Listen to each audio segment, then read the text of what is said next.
Thanks, Jen. I am very pleased to introduce our guest speaker today, Sam Malaret from Rodale Institute. And Stroud is actually working with Rodale fairly closely on a very ambitious research project where we are comparing the soil health and water quality impacts of organic versus conventional conservation farming systems. And that research is happening both at the Rodale Center, which is in Eastern Pennsylvania, as well as a facility in southeastern Pennsylvania called the Stroud Preserve that is a long-term study site for the Stroud Water Research Center. So hopefully in another year or two, Sam and I can bring you some good data from those sites because I think it's going to be a really interesting study to share with you all. So a bit more about our topic today. I know that many of you in the audience may not be organic farmers. You may be consultants that have a client base that is mostly or entirely conventional.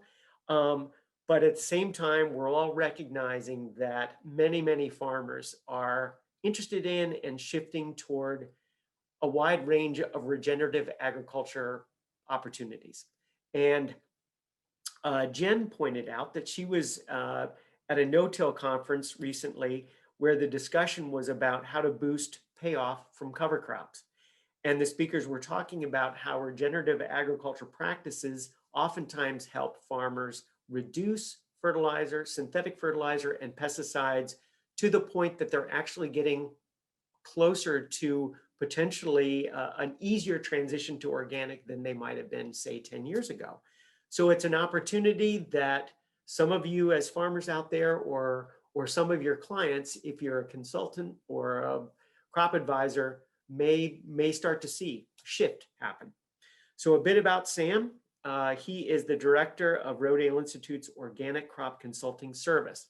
In addition to being a farmer for 12 years, Sam studied at Cornell University's College of Ag and Life Sciences.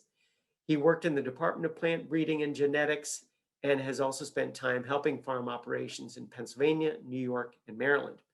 His team is now focused on helping conventional farmers transition to organic production. And so with that, I will turn it over to Sam. Thanks so much, Lamont. I'll just go ahead and share my screen here. Okay. Pull this up. Everybody seeing that okay? All right. Yes, Start thanks. the presentation here.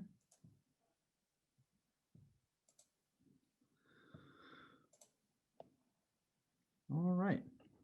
Well, thanks so much. And yeah, again, my name is Sam Malaret. I'm the director of the Organic Crop Consulting Program at the Rodale Institute.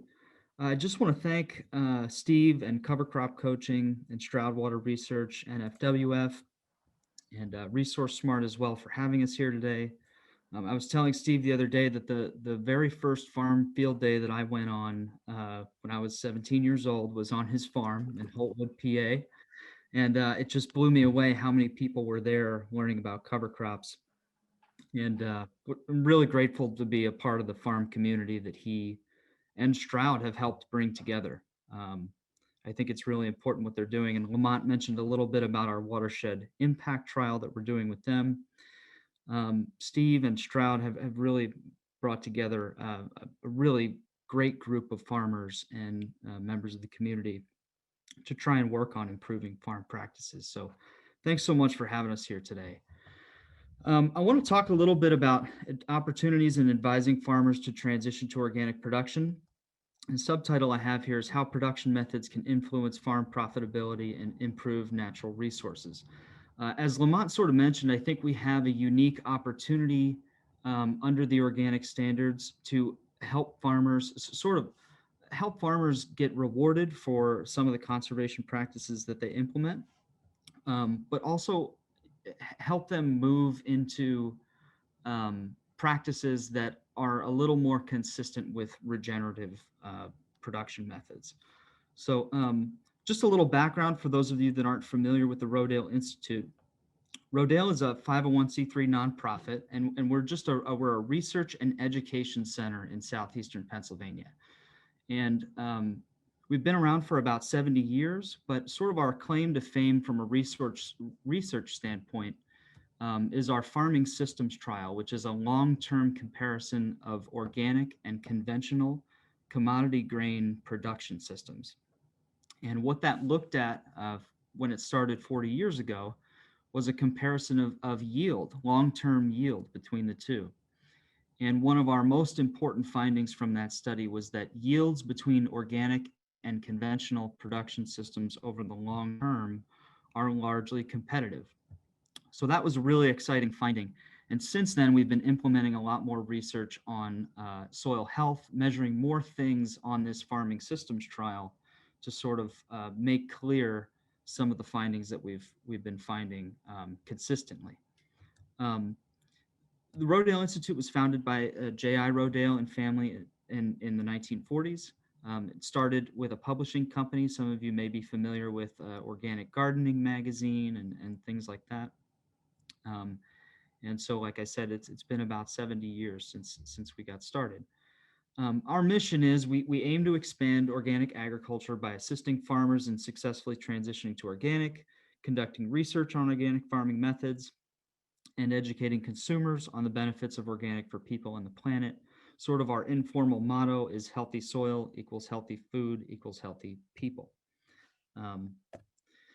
So briefly, just sort of what I want to cover today, I like to make an agenda just so you know where we're at during the presentation. And I keep these headers consistent so you can just sort of, know where we're headed. So briefly, I'd just like to cover what is organic production, what does that actually mean? Then I'd like to go over some of the benefits of it that are environmental and economic. We're in a unique point in time where the economic and the environmental benefits, the environmental seem to line up, which is really exciting in organic production. Then I want to talk a little bit about cover cropping in organic systems and some opportunities for those of you that are in advisory roles. So organic production is actually one of the few labels, consumer labels, that is federally regulated. And a general definition of organic can be it's the production of crops in a system that relies on ecosystem management rather than external agricultural inputs. Now, I think that's sort of an ideal. We would like to work on a system that is entirely just dependent on ecosystem management, but there are some external agricultural inputs for organic. But the important thing to recognize is that this is a law that is administered by the USDA. So anyone that is a certified organic producer has to meet a certain standard in order to be able to use this label. And a fun fact is that these are the only two acceptable forms of this label, this in color version and this black and white. You can't just sort of mess around with the colors on your own. If you see a label that's not in that format, it is not compliant. Anyway, this is farmers meeting a certain standard that has been brought about by law. Certified organic operations are inspected on an annual basis to make sure that they're in compliance. Whether or not those regulations are something that are a little dated or maybe need to be moved along a little faster is definitely something that's up for debate. But in general, it's important to recognize that if you're a certified organic producer, you are meeting some standard of production. So practically, what does that mean? There's the law. You can look up the CFR 7, the National Organic Program guidelines on the internet, and it's very legalistic. There are a lot of different terms on there that refer to different sections. But how is it different in a practical sense? And in a practical sense, organic farming just cannot rely on synthetic fertilizers and herbicides to maintain production. So what I have here is organic farmers need to find alternative ways to control weeds and pests, either via cultivation, like you can see on the right, crop rotation, cover cropping is also a huge part of it. And they also need to manage fertility, that is animal inputs, compost, legumes, and cover crops, than the current standard of conventional production. So this is how it's different on farm, is that if you can't use an herbicide, you can't use certain types of synthetic fertilizers, you need to find another way to get growth and to get yield. So that's generally how organic production works. We're meeting a standard, and we're meeting that standard and trying to produce a product based on some alternative methods than are normally used in commercial production. So like I said, we had that farming systems trial experiment that is about 40 years old. And one of the most exciting things that we see there is a major improvement in soil health over the long term. And I'll just read a little bit of this because I do think it's really important. Organic matter is a good indicator of your general soil health. And it measures the amount of bacteria, fungi, microorganisms present in a soil sample, as well as other carboniferous elements. We like to think that the more organic matter there is in a sample, the healthier that soil is. There are a lot of different types of organic matter, but in general, we find that to be true. So, and data from our farming systems trial has shown that organic matter and soil health continuously increases over time in these two organic systems. So what you see here on the right is within those first 5 to 10 years, a pretty steep jump in soil health or organic matter percentage in both the legume managed systems and the manure systems. And the difference between those is that one, they're both organic systems. One relies on animal inputs for its nitrogen content, and the other one relies on leguminous cover crops for its nitrogen load. So you see both of those take a pretty steep climb and then maintain fairly well over the years. We're now up to 2021 here where we're measuring. And the conventional trials that we have, I think 4 replicates of each of these have not really ever been able to catch up there. We do now have replicates that have just started in the past 8 to 10 years that involve tillage and no-till. So we'll start to see some of this change potentially based on our tillage system.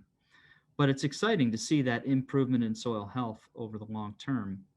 And that's something that we think is a unique element to organic production. Due to improved soil health, we also find 15 to 20% more water percolates through the soil in organic systems. It replenishes the ground table and helps organic crops perform well in extreme weather. It also means more microorganisms that make nutrients available to plants for strong growth. So in addition to that, here's some more data from a nice infographic from our farming systems trial. Again, it's shown that we're competitive with conventional yields. Like that previous slide said, in times of drought or extreme weather conditions, we do find that organic systems tend to produce a little higher. They don't leach a whole lot of toxic chemicals into waterways because they're prohibited for use in organic production.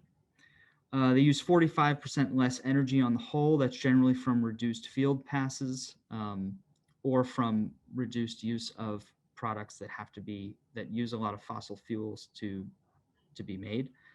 And they release 40% fewer carbon emissions. One of the important things that I mentioned in the beginning is that the profitability tends to be a little higher in organic systems as well. And so that's something we'll talk about in a few minutes. But in 2016, for example, our no-till organic manure system produced 200 bushels of corn per acre, which is a pretty high yield for our county. It tends to be almost twice the conventional no-till system around here.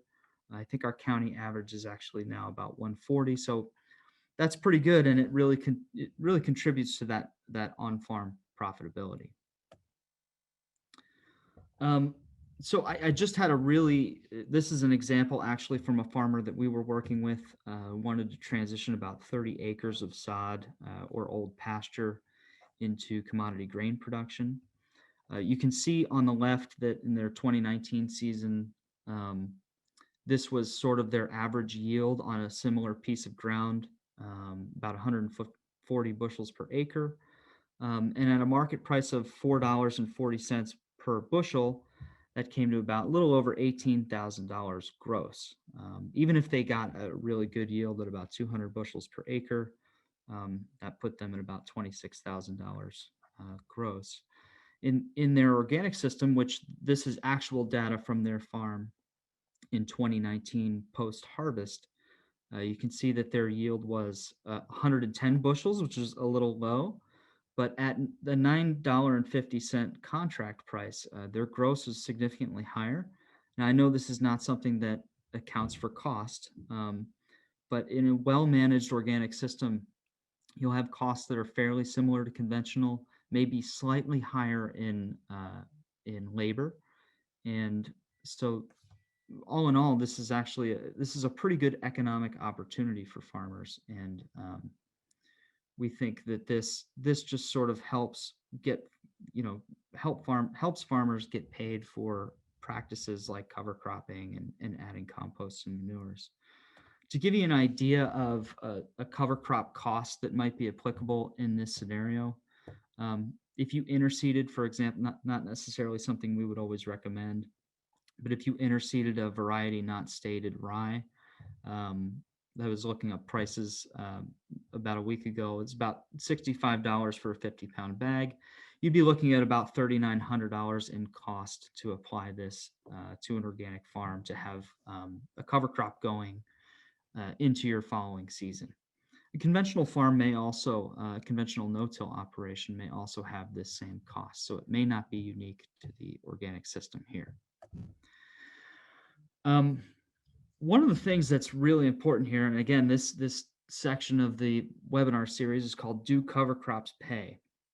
And because organic systems can't rely on synthetic fertilizers to help growth or yield, they should really rely on cover crops for a source of fertility, and they almost have to.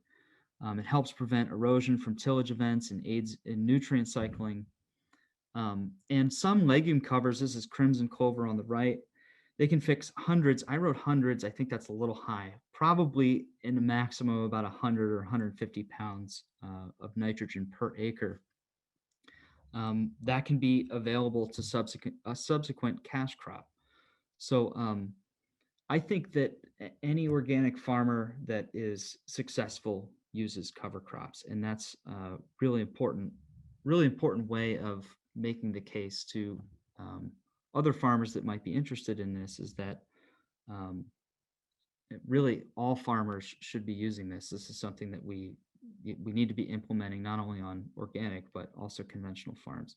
It's just that the regulations around organic almost sort of force farmers that are certified to be using cover crops like this, which on the whole is a really good thing. We find that the benefit of covers far outweighs the economic and operational costs. And over the long term, if you're improving soil health, that really is pretty invaluable. One thing that's getting a lot of attention now, I just wanted to mention this as a quick aside, is that climate change and carbon sequestration are becoming really popular aspects of regenerative and organic agriculture. And really, if you think about it, cover cropping is one of the only ways that you can achieve this on a year-round basis. And the way that works is wrote here, all living plants sequester carbon. So the longer you have some soil covered, the more carbon it will sequester, and the longer it will sequester it for. And the way this works is plants pull, by the photosynthetic process, they'll pull carbon dioxide from the atmosphere. They'll store it in their biomass and then exude it through their roots in forms of glucose and arabinose and other organic acids that are carbon-based. The roots will exude that, and it will store. If there's not a lot of tillage in the lower sections of the soil profile, it will store carbon down in its root system. So You can see on the right, it says after termination, the plant matter decomposes into organic matter, another portion of soil carbon. So some of that from the surface gets incorporated by microorganisms into the profile. The roots decompose, they store that atmospheric carbon that was carbon dioxide into particulate organic matter. And over the long term, that carbon promotes soil health and promotes aggregate size and stability.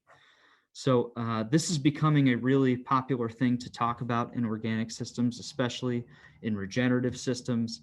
And in conventional systems, especially no-till systems, this is also really important. However you terminate the crop is really not quite as relevant. If you have something green growing on there all the time or most of the year, you're sequestering carbon. So this is another really important aspect of production in this system.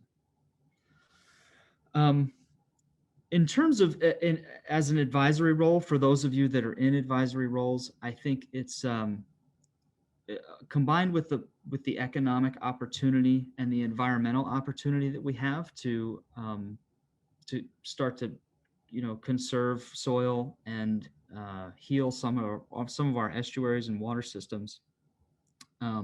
This is something that you may be interested in incorporating into your talks with farmers or producers. Having a discussion with farmers about the potential to transition to organic production system can influence their decisions about cover cropping and conservation practices. It's really difficult to make this argument sometimes where you're leasing land, maybe you don't own the land as a farmer. Why would you may think, why would you want to put this amount of work into something that you don't own? But if you have that price premium there to support you, you may be more interested in implementing some of this stuff and getting certified organic. Like I said, cover cropping is such a necessary part of organic farming that you're sort of killing two birds with one stone here. Your farm profitability goes up, but you're also offering a lot of ecosystem services by putting cover crops on your farm.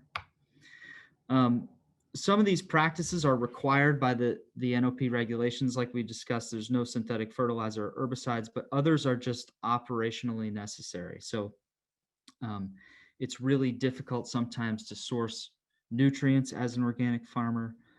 If you can fix your nitrogen with using atmospheric nitrogen from cover crops or leguminous cover crops,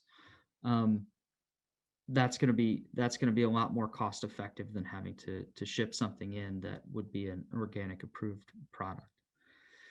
And again, by and large, right now, I think the most interest that we get in our program helping conventional farmers transition is that they're interested in getting paid for implementing some of these conservation practices.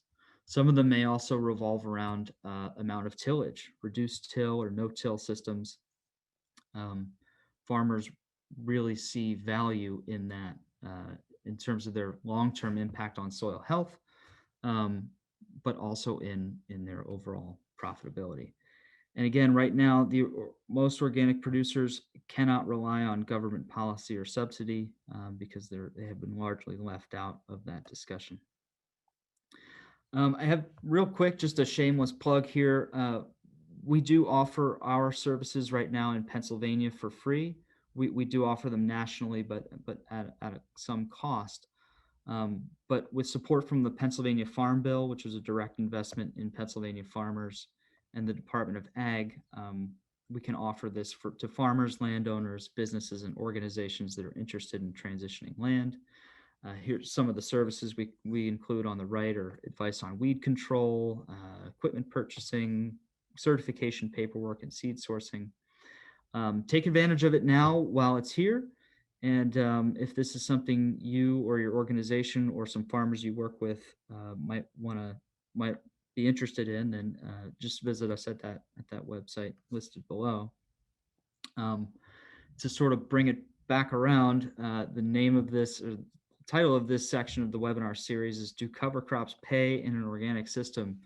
I would say emphatically yes. And I was talking to a few colleagues the other day. If I had a big pool of money, if I could get people to invest in one thing to sort of heal our agricultural system, it would be to get funding to pay farmers to plant cover crops on every single acre of farmland in the United States, because it solves so many problems.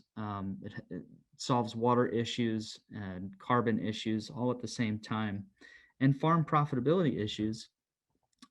I think this is one of the most important things in agriculture, and I know Steve has known that for a really long time, and I just really appreciate what he's done to bring the community in Pennsylvania here together to start implementing this. Like, some counties are in cover crops purely because of his advice. So yes, this is an emphatic yes, and it's not only economic, but it is in our best interest environmentally over the long term too.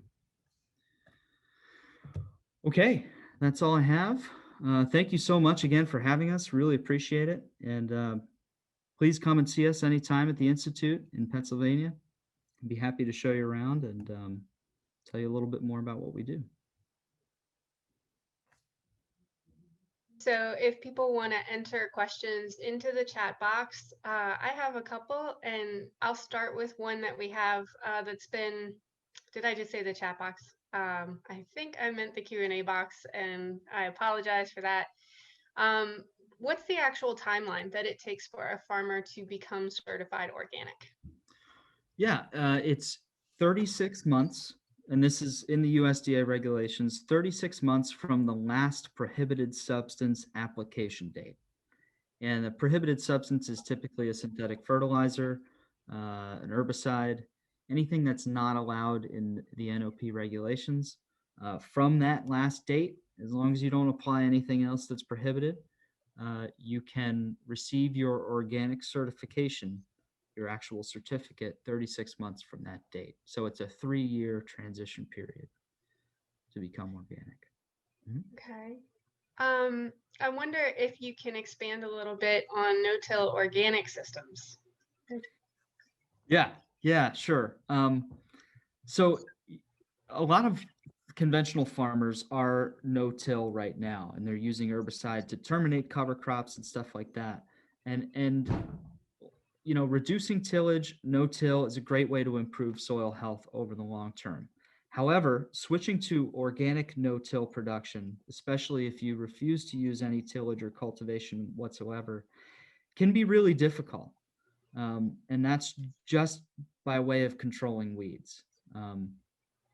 Typically, in an organic no-till system, our goal is to grow a cover crop with enough biomass so that it can be terminated with a roller crimper or a crop roller and keep weeds down for the entire season as your cash crop grows up through it, and you would plant through it. Steve, I know we'll talk a little bit about planting green. So that system is very dependent on timing of your rolling, on soil conditions. If it's too wet, it can be really difficult. So that said, there are a lot of people in the United States, a good solid chunk of organic farmers that are doing this successfully, but it takes a lot of trial and error. So it's definitely possible. I think it's a great thing in the long run, but I will say that the system itself really needs a good bit of farmer assumption of risk in order to execute properly. Does Rodale have any research that's going on that specific topic? Yeah, most of our research right now, some of our conservation innovation grant funding is around the termination of these cover crops. When can it happen? Can we make that window a little larger? Can we use a different piece of equipment to help terminate covers? We're really focused on trying to do research that is relevant to farmers. So yes, but there's no silver bullet just yet. In that 5-year transition period, we're separate from it's 3 years for the certified organic. You said there's a 5-year period before it, to become as profitable as a conventional system. As somebody's kind of coming into this in the first year, what are the big things that they're going to have to keep on their radar to stay ahead of? What are the extra management challenges that come in that first initial flush? Yeah, depending on what your system is, if you're no-till or if you're using a cultivation system, it's really all about weeds. If you're switching out of a conventional system, you just don't have an herbicide option to fall back on, which is why I tell farmers, especially farmers that want to continue their no-till production into organic no-till, that maybe you should reserve some amount of tillage or cultivation as a tool, as a rare, infrequent tool, so that you can keep going. You'd hate to be in a situation where weeds overtake your crop in year one and you just get frustrated and you don't want to transition anymore. That's not what we want. So really staying on top of weeds, getting back into the habit of scouting and looking to see when a good time to cultivate would be is really important. And on the back end of that, making sure that you have somewhere to sell your product in the end during your transition period that might get you a little bit of a premium. We're not able to use genetically modified seed in organic systems.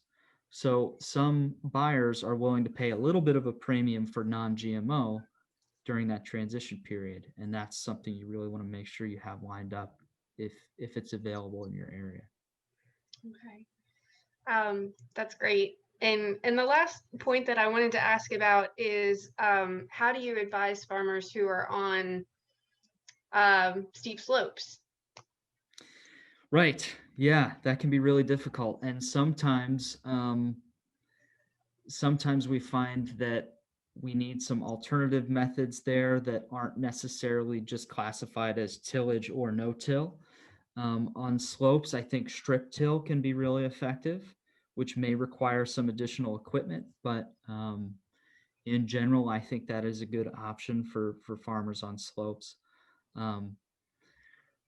Sometimes I think there are some difficult realities in situations like that where we may say slopes aren't really for cash crop production right now. Very, very steep slopes. Maybe it should be something that should be that you can hay, that you can put into alfalfa, that you can graze or something like that. So we try to work with each farmer on a case by case basis, but steep slopes are tough. They really are. Yeah. Let's see, we have a very specific question. Can you use sulfate of potash 0050 on your certified organic ground? Generally, no. You'll have to, but I always say you need to call your certifier because they'll be able to tell you whether or not something is, if they say it's good, you're good to go. But yeah, you really want to make sure with them before you apply anything. So that communication is pretty important, I would imagine. Yes, call them anytime. You'd hate to be in a situation where you spread something that takes you out of your certification. Mm-hmm. Okay. Thank you so much for that good information. Let's see. I know that you have another engagement that you have to work on or have to run to. So with that, I just want to thank you again for your time and expertise. And I'm going to turn it over to Steve. Take care. Thanks so much. Thanks so much. Yeah, thanks a lot for that. Really appreciated that. It helps set me up here. So we're going to move forward here and get into, I'm going to touch on a little bit of the no-till organic and cover crops. I'm going to sprinkle it in here a little bit toward the end. And as most of you know, I am not an organic farmer, but I have spoken to a good number of organic groups and so forth. I've been to Rodale many times. I've seen what they're doing there. I was actually a consultant for their farming systems trial for a couple years. That goes way back. But so anyway, thank you for that good presentation there, Sam. So I'm going to kind of focus in here a little bit more on I guess you say my story and some perspectives that I want to share with you. The topic, do cover crops pay, is still the number one question that farmers ask that are either thinking about cover crops or maybe starting with cover crops. They really haven't experienced that they pay yet. I asked this question back in 1995 when I was speaking in Maryland and Dr. Weil was there. And what that initiated then was what turned out to be a 12-year long project that you can kind of see there in the upper left-hand corner, where we had replicated data on, it was 2 different field histories. The field there out from the woods was a very long-term no-till. Actually, when my dad bought the farm in 1967, it was in grass. So we knew it was over 30 years or more that was no-till, because it was never tilled in my lifetime. And then on the left side of that plot there, you'll see that used to be farmed and it was tilled. And I recall at this point, it was tilled right up to just before 1995. Remember, I started no-till in 1982. I shared that when the opening day here, our first webinar. I didn't transition the farm to total no-till until 1995. So just a little bit of history there. So I asked the question, do cover crops pay? And Ray said, you want to do some research? And the upper right-hand corner there, you can see there was differences in the soil. Just look at the structure there. The one on that little picture there on the right was the longer term no-till. You can see the differences in the soil structure. And but I gotta admit, we didn't see any difference in yields the first couple years. So, it kind of makes you wonder, where's this going? Well, 1999 was a very dry year. 28 bushel yield increase where cover crops were used the previous 4 years. I haven't asked the question since. That proved to me that there was something going on, and this was basically, we'll just say, soil health, better water holding ability. And if I just would have cover cropped in 1998, 1 year before, I probably wouldn't have got this strong of a response. So what I'm saying is there are years when you look at this on an annual basis, you won't see an economic response. Just gonna tell you that right up front. There are other years you may get lucky and you may see an economic response the first year. That's always nice when that occurs, but don't expect it. It's a cumulative effect. We talked earlier, and by the way, you're gonna see a few slides being recycled here because it makes a point, and I know that not all of you have been on every single webinar, but remember I talked about we need to understand that this is a system and the system's complex. You need to think more in a 10-year plan, not a 1-year plan. You're really shortchanging yourselves. You don't think that way long-term with your cash crops. Yeah, you look at it year to year, but if you're growing corn, if you have one bad year, you don't say, well, I'm done growing corn. And that's a mindset. Again, we talked about that. So think about this as a system here is very important. But I'm going to also say, a lot of you want to see numbers. When we say cover crops pay, you would like me to say, yep, they pay you $13.68 average a year profit. That's what you'd like me to say. And I'm just pulling a number out, by the way. I'm not going to say that because even though I could apply numbers, and I actually am going to show you some numbers, but generally speaking, don't get in the trap. If you're a consultant or you're talking to your neighbors, don't get in that trap of trying to put a number to it. You can say, what you think, but when you start asking long-term cover croppers, farmers that have done this 5 or more years, they won't be able to probably give you a number unless they take a lot of records. And even so, they're going to have to arbitrarily assign some values to that aren't just black and white. But if we can't find numbers, know what you're looking for. There'll be many aspects that provide value. Now, not to be smart here, but sometimes when people ask me if cover crops pay, I'll say, well, apparently they do because they're increasing worldwide, or there's a lot of stupid farmers out there. So I don't think it's the latter. The fact that this is a growing movement, it's not an explosive movement, it's a growing movement, it's healthy growth. And I think that says a lot. And I think there's a lot to be said here that it is the direction we are going in agriculture. And we need to figure it out how it works. And no, you won't have exact dollar figures. But for a lot of reasons that we're going to talk about today here, I think you'll understand that cover crops do indeed pay. One of the things that Sam mentioned, particularly in organic situation, and it applies to conventional as well, is weed control. We know we get some weed control, and I just added here fertility as well, because you see this picture here. This is mature hairy vetch and cereal rye. There's a few other things in there. We're getting some weed control simply because of suppression abilities.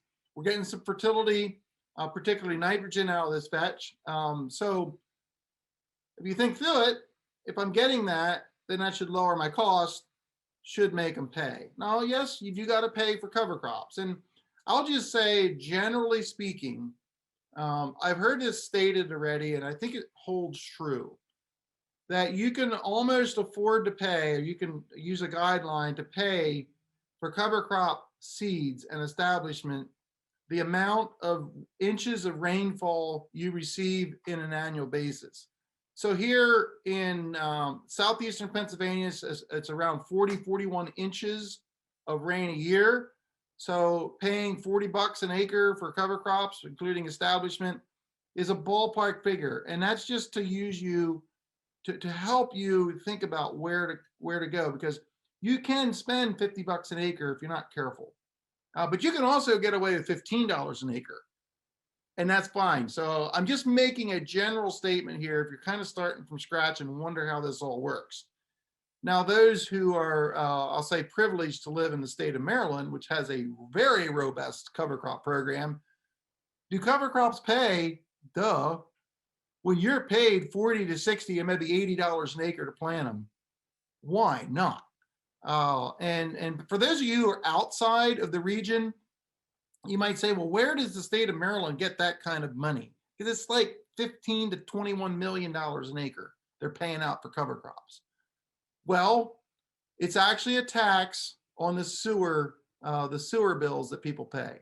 We like to call it the flush tax.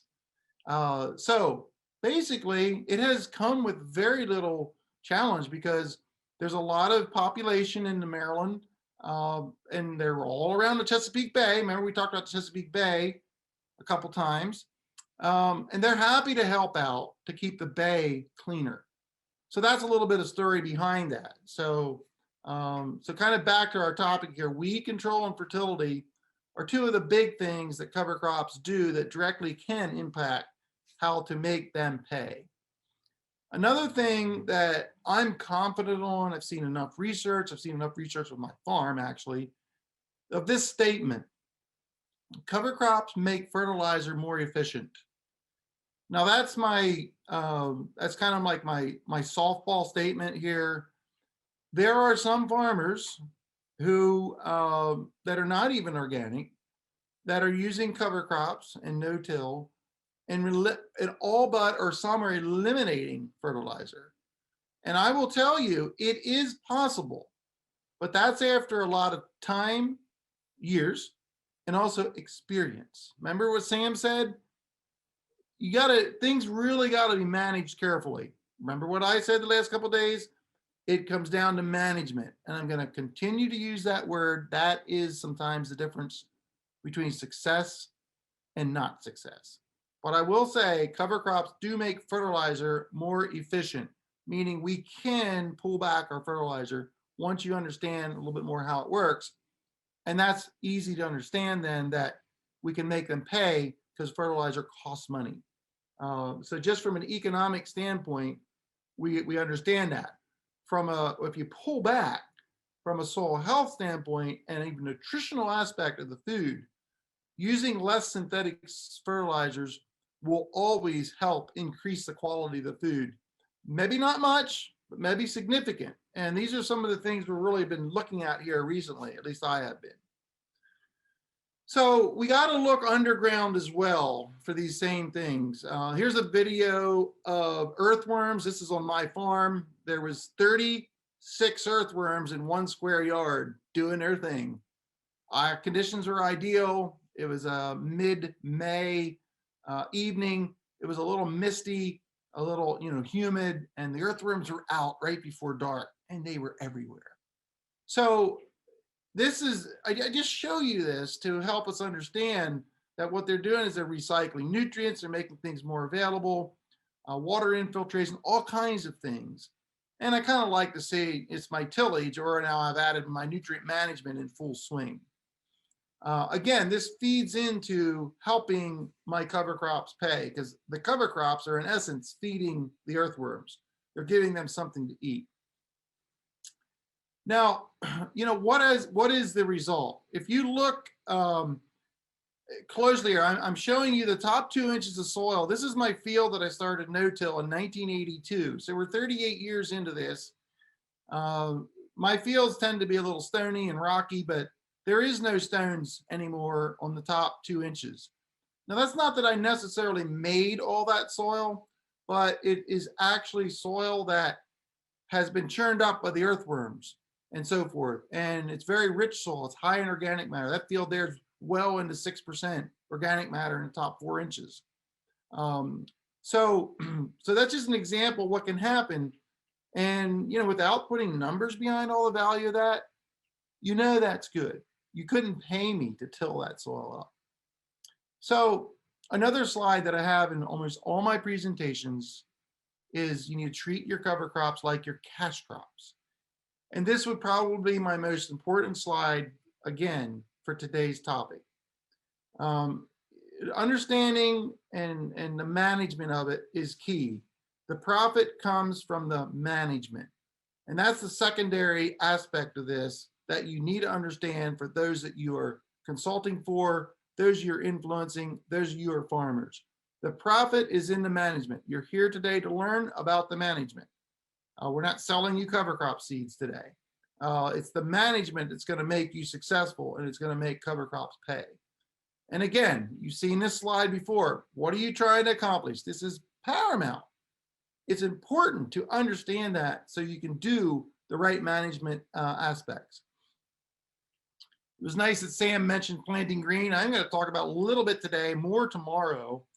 Planting green is a concept to maximize the cover crop benefits and minimize costs. So we're essentially leaving the cover crops grow longer, planting into them while they're green, maybe terminated with a herbicide before, slightly before, or soon after. I'm not going to get into the details today, but it's basically maximizing the expense that we paid for in the cover crops, the cost of the seed and the cost of establishment. So we're allowing them to grow bigger rather than terminating them when they're just like 6 inches tall. To me, that's a waste. That'd be like chopping corn silage at first tassel. Why would you do that? Now, I got to have a little caveat here. What can happen, you got to be aware of this, if we get into a dry spring and there's no rain in sight, we might want to compromise this concept and terminate earlier. And that's a decision that you're going to have to make as a farmer. But if you're into this system 5 to 10 years, your soil is going to be able to maintain moisture longer. You may not have to employ that compromise as often. So a lot of factors here comes back to management and how you maximize this. And this is the concept of planting green. Here's just another shot of my farm. Because we have a legume cover crop here, we're planting corn silage. We put less than half the pounds of nitrogen I used to apply. Maybe I could even go lower. I'm trying to lower it even more than that. I'm working with that. Just had a little burned down herbicide on there and got a decent yield out of that. And as I noted before, the person who bought this silage said the cows milked well. And I think there's something about the health in that. This is another one of my fields where we rolled down hairy vetch and cereal rye. We planted 15-inch corn, again for silage. used a half rate of burn down. And in this situation here, I'll just give you a few details. Remember, it's 15-inch corn, it's cereal rye, it's hairy vetch. I knew I needed some nitrogen on that corn because the hairy vetch in this field was only about 20% of the total biomass. So that rye, cereal rye, had taken up a lot of available nitrogen. So I chose in this time management here, I chose to put on 10 gallons of 28% nitrogen with a low rate of gramoxone burn down herbicide, 1.5 pints, which is essentially half rate. So between the burn from the fertilizer and the half rate of gramoxone in this case, that was enough to completely terminate that rye. It had been rolled, and if it would have been maybe a week later, I could have got away with no burn down needed. But, you know, it was getting to the end of May. I wanted to plant. But the other thing here is that beautiful mat there of residue kept the weeds down. I will be full disclosure here. We did have to spot spray on the right-hand side of that field. I've had some burr cucumber in there for the last like 20 years. And man, that's a bugger to get rid of. And don't let burr cucumber get out of control. So I did do a little spot spraying there, but I just wanted to show you that is a field and just some of the practical ways that you can, again, make cover crops pay. One of the easiest ways is planting cereal rye and planting soybeans into it. I'm not going to go through this, the techniques of all doing this, but I got to tell you, it's well known. This has really helped the cover crop movement. You get cleaner beans, less weed control, something about soybeans and cereal rye. It seems like they really love each other and it works well. So that's been an area where, you know, I don't see how you can argue that cover crops don't pay in a situation like that. So it leads us to the question, can cover crops control herbicide resistant weeds? On the left side, this is a plot on my farm, replicated plot. I had, it lasted 4 years. I had some small plots that were 300 feet long, replicated 4 times. And we were testing some different cover crops and yields and fertility. What was interesting, this was not a plot to test for herbicide resistant weeds. So at planting, I sprayed glyphosate. And on the left side, it was a pretty solid stand of hairy vetch where the cover crops were. On the right side was no cover crops. And if you can recognize that, that's actually mare's tail. The first weed actually got resistant to glyphosate. We saw mare's tail in all 4 plots in this research here, where there was no cover crop and not one plant, not one mare's tail on the 4 plots that had cover crops. Now we were 4 years into it here. Take note of that. So there you can see the difference. And so my answer is yes, they can help control herbicide resistant weeds. And this has really driven a lot of people to try this. This was down in Argentina. I was down there in this field here. They intentionally left about 10-foot strip with no cover crop. The whole cover crop was sprayed with glyphosate and rolled down. You can see there, they have herbicide resistant weeds that grew where you had the cover crop, you could hardly find one. And this was a very large field. So it does work. Does that save money? Does that help make cover crops pay? I think you know the answer. This is in Iowa. A friend of mine, Jack Boyer. I know he was on the call the webinar the other day. So Jack, if you're on today, thank you. I've used this picture a lot. Some research he's done on his farm. And basically it's the easiest way to describe it. You see it's soybeans, it's replicated. Where you see the weedy part, kind of on the right-hand side of the picture there, is where there was no cover crops. The cleaner part, not perfect, but cleaner, was where there was cereal rye. And this was all sprayed twice with Cobra. So definitely a resistance issue there, but the only difference here is the cover crop. So it just, you know, it's good to see this sometimes because herbicide resistance is definitely a problem out there. Let's swing back to Argentina again. I wanted to show you this because one of the farms I was on was very impressed by the research they were doing. Now they're very serious. about doing testing and doing research. It's about a 40-acre field, and they had it stripped out with, I think it was 11 different sections there. I'm showing 3 there. You can see there's arrows. There's some about 10-foot poles in the ground so they can, throughout the year, they know where their strips are. And they're just trying different cover crops, different cover crop mixes. And then they'll plant their cash crops across those strips. And then they'll take yield data later on and observations or whatever, because they're trying to determine what works best on their farm. And if any of you have larger farms or you're working with farmers, you want to do this, help them do stuff like this. Yeah, it takes some time, but this is how you really zone in and narrow down how you can best manage your cover crops. Which species are the best? Sometimes it's seeding rates, whatever you're looking for here. So I would encourage you to do your own cover crop research if you can, or go to field days for farmers who have it and just see for yourself. It's really nice to see this in in the neighborhood or in your region. If not in your region, there's still a lot to learn when you see some of this research here. I wanted to show this picture. I actually took this in South Africa. I was there about 2 years ago, and I had never seen such a dramatic difference in maturity of cereal rye. There's arrows there can show you the 2 different selections of cereal rye, both planted the same day. The one was barely in boot stage, and the other one on the right there was not fully headed, but heading. It appeared to me like there was a 4-week difference in maturity. What I'm showing you here is identifying the best genetics of the best species. We as in cover crops have pretty much up until recently been just getting off the shelf stuff. Can you imagine planting corn that you didn't really even know the variety it was? Well, we're way beyond that now. I see a time when cover crops, we're going to have, there's already multiple selections of cereal rye, in particular triticale, hairy vetch, and radishes. We kind of know there's different types that are out there, but that's going to only continue, and certain traits are going to be selected. So if you want to have a quick grower and you want to maybe use a roller crimper, you would want to make sure you buy the seed there that's on the right-hand side.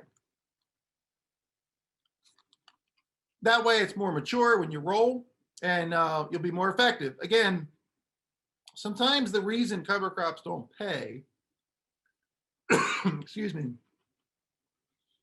is simply because you didn't use the right species or the right selection of the right species. Both of those things count. So this is kind of a never-ending effort. I'm going to be speaking at a field day here in Lancaster County, Pennsylvania in April, where I've walked the plots already. I think there's almost 200 different plots, different seeding rates, different mixes, different species, just to see what works, maybe what doesn't work. So I'm very happy to see all those different types of research going on. One other thing, talking about saving some money, not everybody has a drill, and I certainly recommend drilling. Maybe you can use your corn planter or your soybean planter to plant cover crops. There are seed plates now that are made for some planters that actually can plant mixes with a precision planter like you see here. I literally am here. This is my farm. I literally am planting cover crops with my corn and soybean planter. So if you don't have a drill, you can pull your planter out and use it. For some of you, this works well. Others have either already have a drill or have a neighbor, or actually I know a few people who have actually invested in a drill to plant and custom plant cover crops in their neighborhood. So it might be an idea out there. It all fits in our topic today of trying to make cover crops profitable.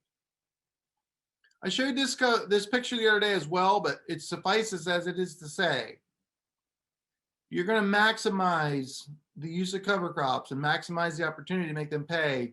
You have to get them planted as soon as possible. And this picture was taken on November the 11th. I'm in southeastern Pennsylvania, so keep that in mind. On the left, October 7th planting, on the right, September 29th. That's only a week apart, but significant growth differential, and it's not going to change much going into the winter in the middle of November. Which would you rather have? Of course, you'd want the one on the right.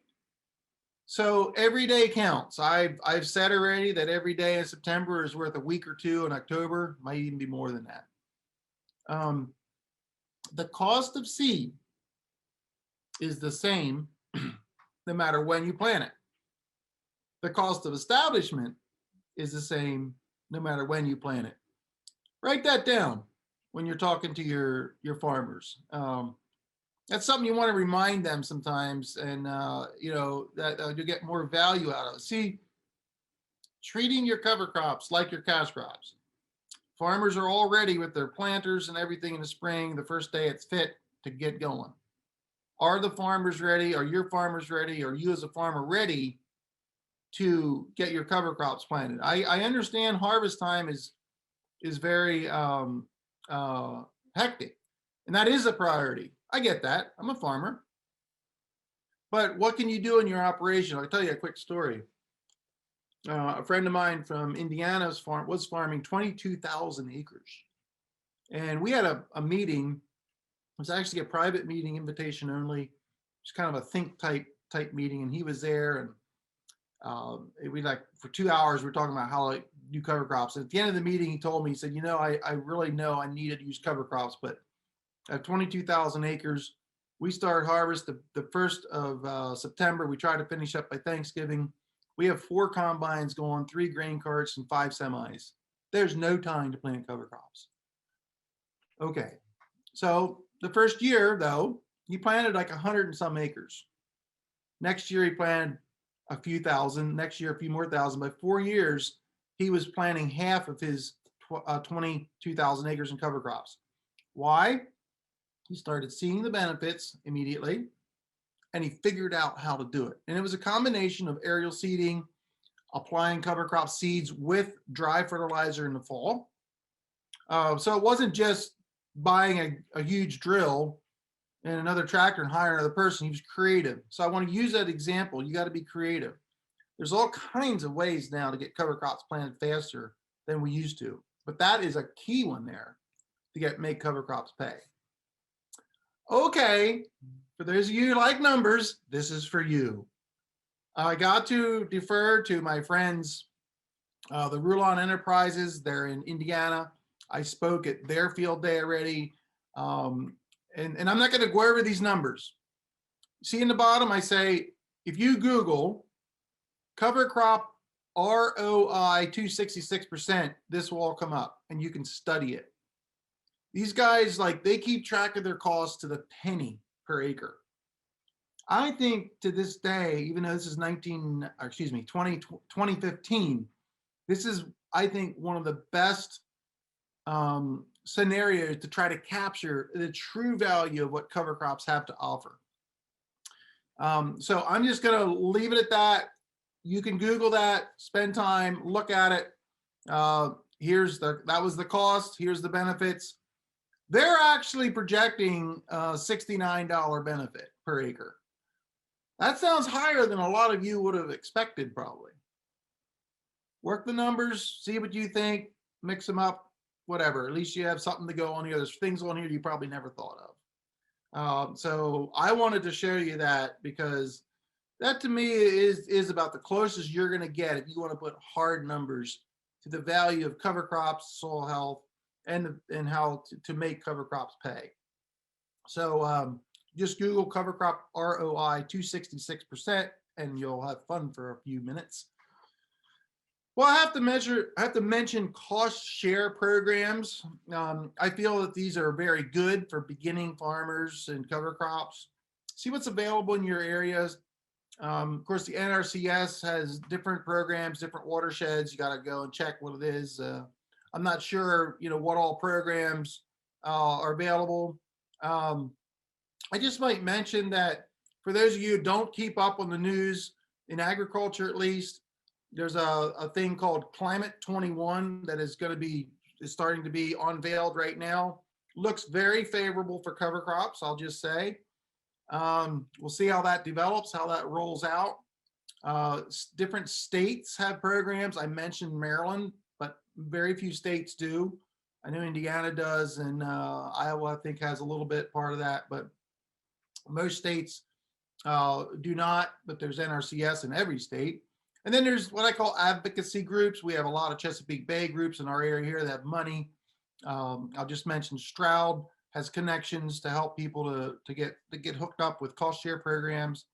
So that's available too. It helps get you started and helps to cover some of the expenses in cover crops.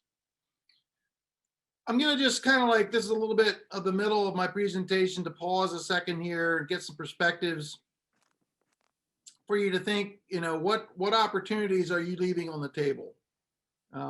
You are the expert on your farm or the farms you manage. And I just say that even if you're consulting with people, pay attention to what you see. I've outlined a few things.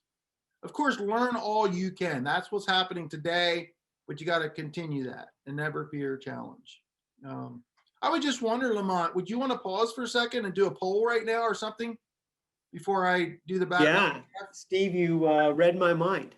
Oh, Thank you. I know. I've known you for 25 years. I'm getting a little better there, Lamont. Okay. Yeah, thanks, Steve. I'm just going to launch a brief poll that relates to organic production. And then, Steve, if you would have a minute or so, we'll attend to a couple of questions in the box, and then you can get back to more presentations. So here's the poll. I'll give you a couple of minutes to complete it. And these are anonymous responses, so you can be as honest as you can. Thanks.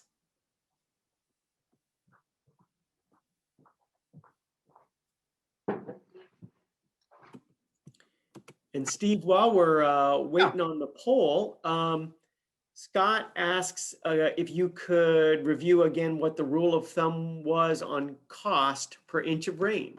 I think you were talking about cover crop establishment cost, right? So basically $1 per inch of annual precipitation. So here we get it, let's just say 40 inches a year.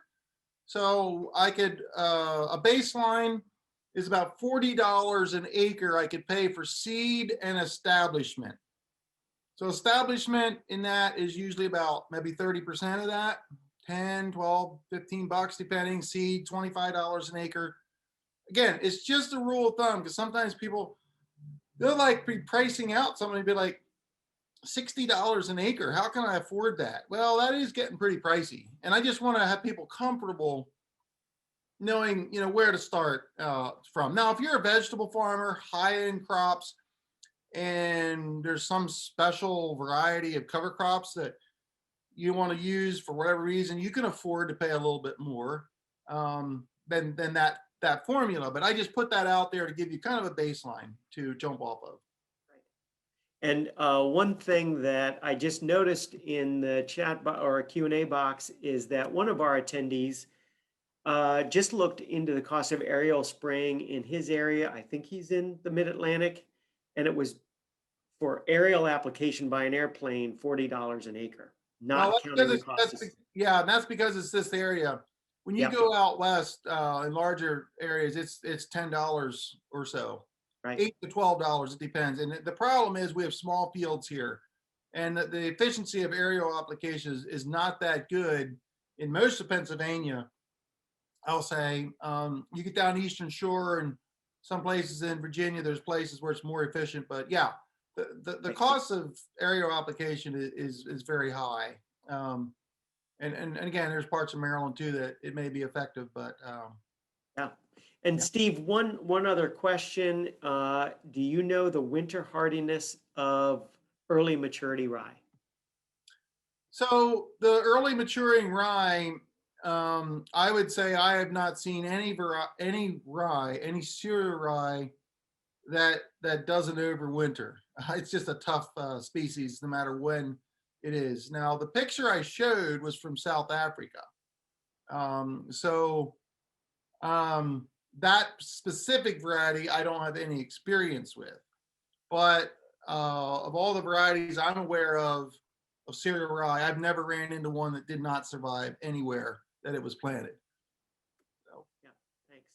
Okay, I'm going to show you all the results of our poll. Okay, so let's see. Organic regenerative agriculture is important too. And it looks like about half of you said it was important to you or someone in your family. Even more than half for your clients and less than half for your farm. So yeah, clearly there's a healthy degree of interest out there in, and you know, some people might have been responding more to the regenerative term there than the organic. This terminology is a bit of a challenge here. Secondly, for those of you who serve farmers, approximately how many of your clients are interested in organic / regenerative practices? And you can see the spread there. And so that is not surprising to me for the Mid-Atlantic. Looks like about a quarter of the clients out there, the farmer clients out there, have some interest in this area. It's a growth market for sure. Each year, there's more and more organic farmers. There's more and more organic products in the marketplace. But at the same time, it's a recognition that most of our farmers in this area and nationally are fully conventional. Steve, I don't know if there was anything more you want to add to the poll results. No, that's interesting. I'm not surprised that there's results, but it's kind of verifies what I kind of suspected. So it's always fun to have some data that backs up your what you're thinking. Right. But yeah, actually, as I'm seeing here, more than half of you said that only just a few of your clients are interested in organic at this point. Okay, hey, thank you all for responding to that. So Steve, feel free to jump back in. Sure. There's one thing I did think of that I want to say so I don't forget it, because I don't have a slide for it. Some people ask me, well, what would drive increased adoption of cover crops? And I definitely know the barrier of the economics, the barrier of this topic here is a big one that holds people back. But what would drive it forward? What would have to happen? And there's two things that come to mind. One of them is the higher, if there'd be higher fertilizer prices.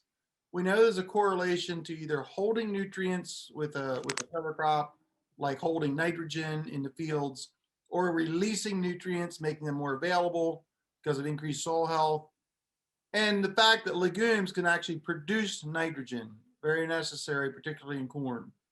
If the price of nitrogen would go up, it's going to increase the use of cover crops. I would say that farmers are primed like never before in history to use cover crops. If that would occur, you'll see, I'm just going to say there might not be enough cover crop seed in the world to meet that demand because of that scenario. On the no-till side, if the price of fuel would go up, which tends to be connected with the price of nitrogen, there tends to be a connection there, you're going to see more interest in no-till. That's what's going to drive farmers to it, because then the economics are going to look better.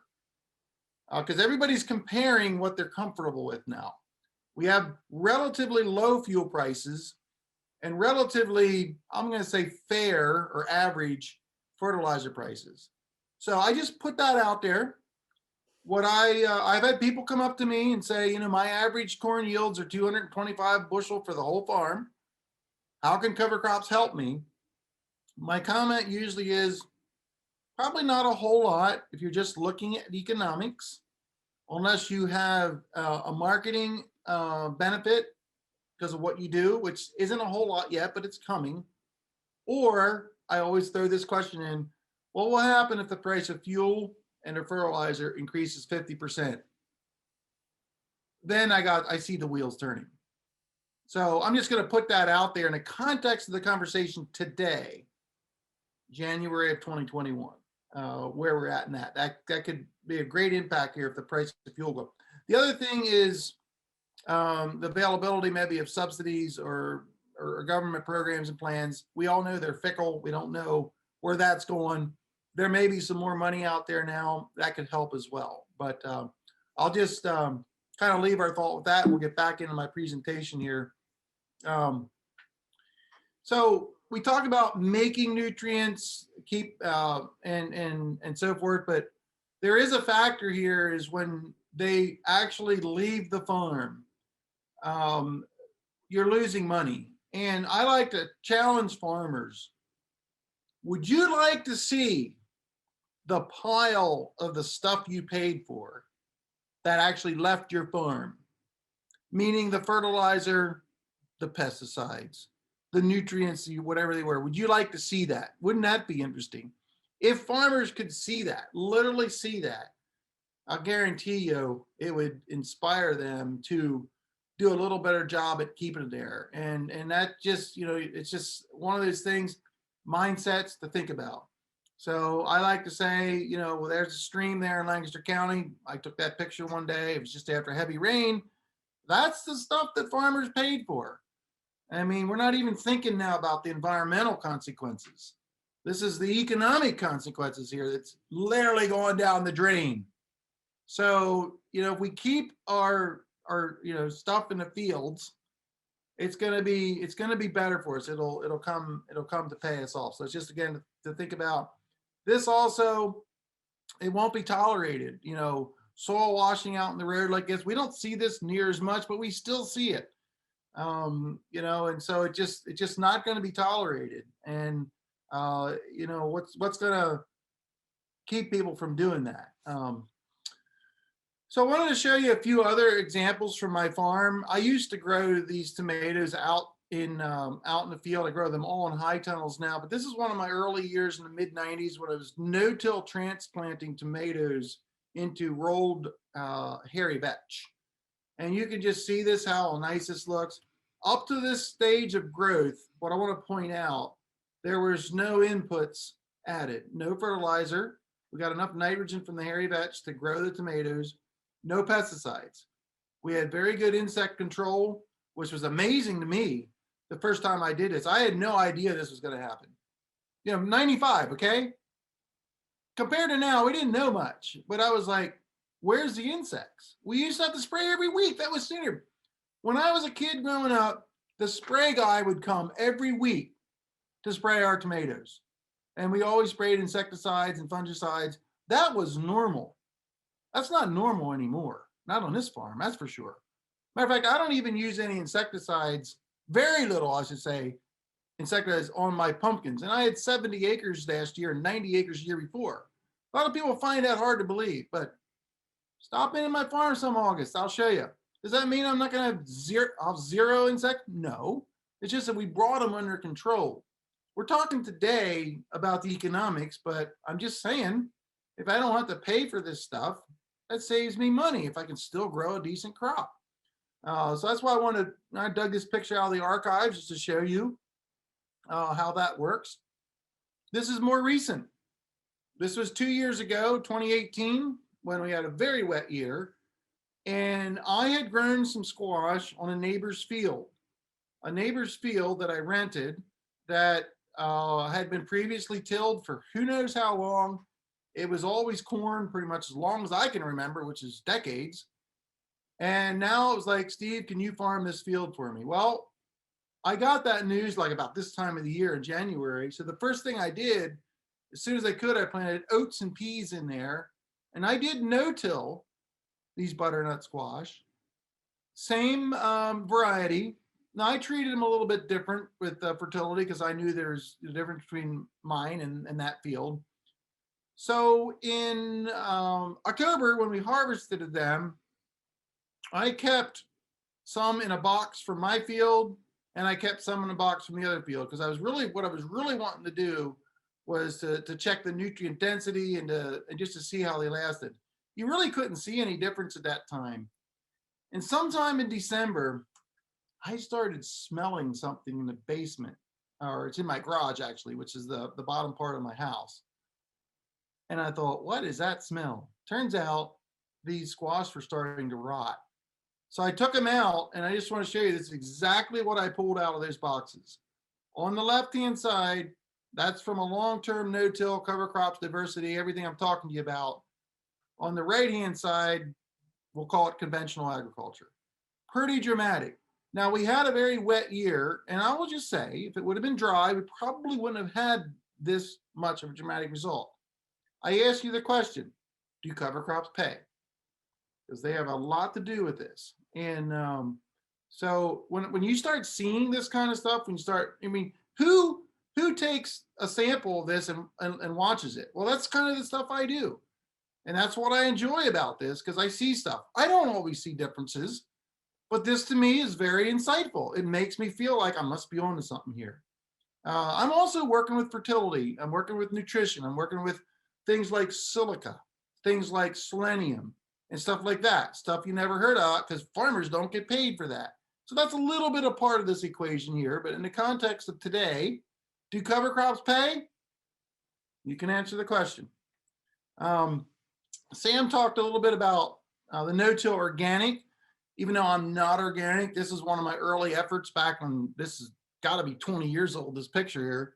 No herbicides in pumpkins. Not bad. You can see a few weeds there, but not bad. So that's a cost savings, but it doesn't always work. This is another effort that I was trying to help a neighbor who wanted to be organic. The field had a history of weeds. I knew that. We tried it. And I will say this, it wasn't set up. Had I to do it over again, I would have changed some things myself on this. But I'm just saying it doesn't work every time. You got to get it right. So I'm just trying to be real here that it's something we're still trying to fine tune and learn. I just wanted to show a few more pictures or videos here in this case of rolling cover crops, because that's, you know, you talk about reducing some expenses. I just really feel this is a component. This is on our farm with the roller that I designed. So just to show you there, this is what I love. And those of you who have rolled hairy vetch or have done any rolling will understand there's nothing like the smell of a rolled cover crop field. You know, people talk about, well, they love the smell of tilled soil. Okay, those days are gone in this farm. I love the smell of a newly rolled field. If you've never smelled that, it's just for me, I think it's because it means so much to me for what I'm doing, that's one of those, kind of sideline things that nobody talks about, but it's just something that I greatly appreciate. So I used to grow sweet corn. Again, we're going back here. I had to go back in the archives to dig this picture up. But I want to show it today because this is my later planted sweet corn here, planted in the middle of June for the Labor Day weekend, which is a big weekend for sweet corn harvest. 0 applied nitrogen because I used hairy vetch. Hairy vetch fully mature, middle of June, plenty of nitrogen to grow the sweet corn. $1 an acre for herbicide. All that was a half pint of 2,4-D and rolling. Decent. Matter of fact, pretty good. Could I do this all the time every year? No, but I've done it. Just wanted to show you there. Do cover crops pay? I think so. Some of you know that I grow hemp, CBD hemp. This is 2 years ago. Let's grow hemp the same way. So here we are, no-till transplanting hemp into a rolled down cover crop. And the first year I tried some no herbicides and no fertilizer, and it did pretty good. I'm still trying to tweak it. We did some things this year. We had some weeds get out of hand. That's the hardest part, as Sam said, when you're not using herbicides. Got some other ideas here, what to do this year. I'm going to try to grow my hemp without any inputs, because that's, again, for me, it's what I want to do, but it's also a marketing handle. So that's kind of, again, where I'm at. If you are organic or talking to some organic farmers, no-till organic is pretty tough with corn. Don't start anybody there. That's too hard. Start them with soybeans if they have soybeans, that's going to be your best shot. But even with soybeans, it's not always going to maybe work as good as you hope it to. So I just kind of put that out there. for whatever it's worth. So some of the challenges that we all face in this whole system of making this work is knowing how to manage the cover crop. I've talked about that at length. Proper equipment and setup, that varies so much from farm to farm. It'd take me all day to explain a lot of the scenarios. But the good thing is we have the equipment now, I feel, to do it. You just got to get the right things. I know when I started in the 80s, I literally made my own row cleaners before they were available. I just wish I would have kept them because they would be like an artifact right now. But that was before road cleaners were made. I didn't know about, if they were being made, I didn't know about them. So you don't have to. Now it's easy. You guys got it easy. You're starting out. You got everything you want out there pretty much. Now we're still inventing things, trust me. And I'm still working on things myself. But just saying, it's a lot easier than it used to be. And this understanding the whole fertility thing is another thing. I'm just putting out these things here to help you understand what the challenges are in trying to make cover crops pay. But then again, what are these benefits out there? And it depends what you're growing. For me, cleaner fruit mainly has to do with pumpkins, tomatoes, maybe. Less soil-borne diseases, that's a big one because we're actually creating the natural dynamic within the soil there as we wean ourselves off one of the things that have been killing the good guys. Better harvesting conditions, that's always a good selling point. How much is that worth, by the way? One time when I used to grow processing tomatoes, right? And we had like a remnants of a hurricane come up through and everybody in the state of Pennsylvania was shut down. Well, my tomatoes were just about ready. And they called me and said, you think you could go today because nobody's picking tomatoes? I said, let's try it. So that was the day we harvested tomatoes all day. There was no quotas that day. Those of you who ever grew processing vegetables understand what I'm talking about. Only because of these better harvesting conditions. And I put down there some weed control because I'm not going to say that cover crops do complete weed control. They can sometimes, but some weed control is a better way to approach it. Yesterday, there was a question about soil health tests, and I referenced a little bit. I'm working now with PASA, the Pennsylvania Association of Sustainable Agriculture. They have a soil health study they're doing. They had 95 farms they were working with in 2019. I think even more farms is brought into other states now here in 2020. But this is my numbers. I'm going to show it to you. There's a couple different things they score. I'm just going to show you a few things. This is the soil health score based on a kind of a scale 0 to 100. We're at 85. The average is 50. Not bad. I want to get higher. But that's just where I came out with this soil health score. Another one is days of living cover, and I so much appreciate having this factored in. So you can see the numbers there, not doing bad on that either. That's something I'm really intentional about, to try to have cover crops planted all the time. Organic matter, my average organic matter here is 4.6% versus the average. Again, it's significant. You might recall the first day I said my organic matter is 5.5. Both of these are correct.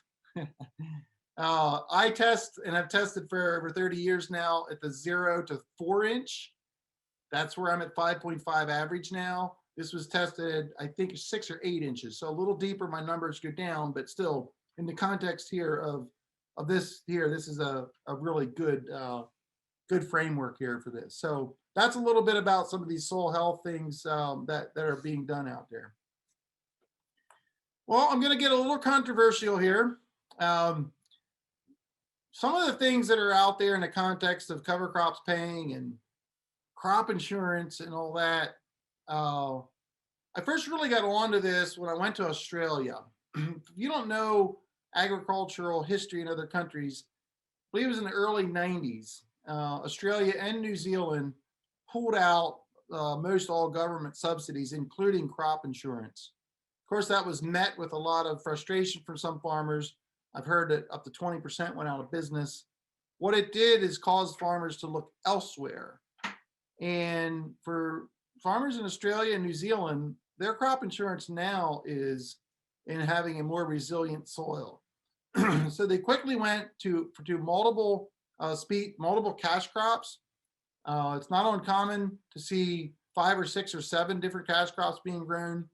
And I will say that cover crops are not being grown everywhere and no-till is not employed everywhere, but there's a much more of a focus now on this. And I will say this, crop insurance has, I get it. I know why it's there, but it has been it's been a barrier. It's been a barrier to get adoption here of cover crops because of some of the regulations that you have to work around if you want to maintain your crop insurance. So I'm going to put it out there that those who are really serious about cover cropping, the cover crop champions, most of them have they said goodbye to crop insurance. They're no longer using it. It's so freeing to be able to not have to worry about any of that stuff. It's not that much of a cost. Most of it's subsidized, but it's just get rid of it. So that's a stretch for some of you. Some of you will not agree with me in this, but I'm just saying this is the direction I'm going. And that last comment there is meant for not all of you probably. If you're not comfortable with some of what you're doing, you're not trying hard enough, trying to be a little bit encouraging to try something new on a small scale. So in the context here of crop insurance though, I'd be an advocate to, if you do a good job with your cover crops, that will essentially be your crop insurance. So wind it up here. Don't be cheap with your commitment to this. You would never give a little hose clamp to your future wife or so forth as a ring, would you? That just wouldn't represent any commitment at all. Any relationship you have, anything you want to do requires commitment. And it's another way of saying management, because I was tired of saying that. But you want to be able to commit it. You got to be committed to this to make it. It's not easy. It's not easy in any relationship, if it's marital or friendships, even sometimes there's a commitment that has to be there. And I'm going to liken that to cover crops, to soil health. You need to have a commitment if you're going to do it right. You need to be all in. It's not easy. Simple concept. We started out with that the other day, but it's difficult. It's complex. I think that cover crops will pay.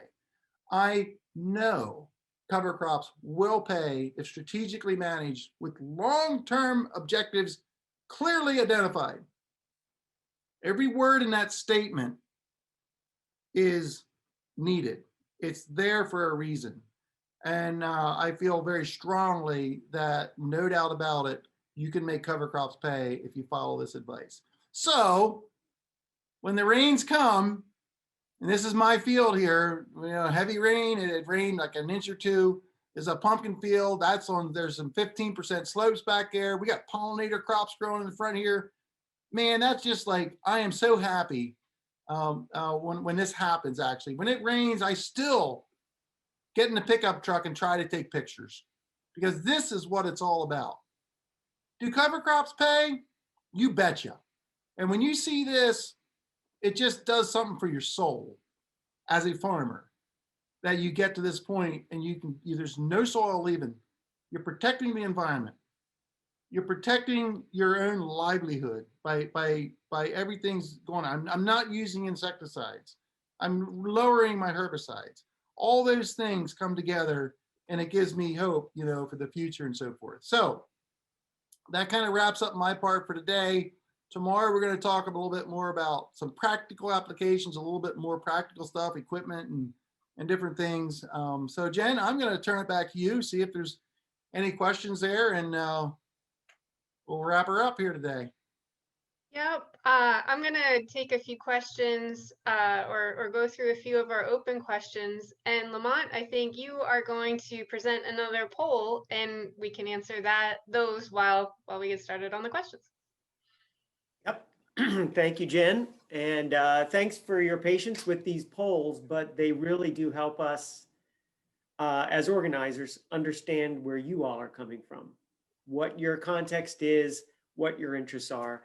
And so this last poll we'll do today gets at some of that. It's more about who you work for and what size your employer is. So I'm going to get that started here and then answer it, and then you can listen to Jen work through some questions.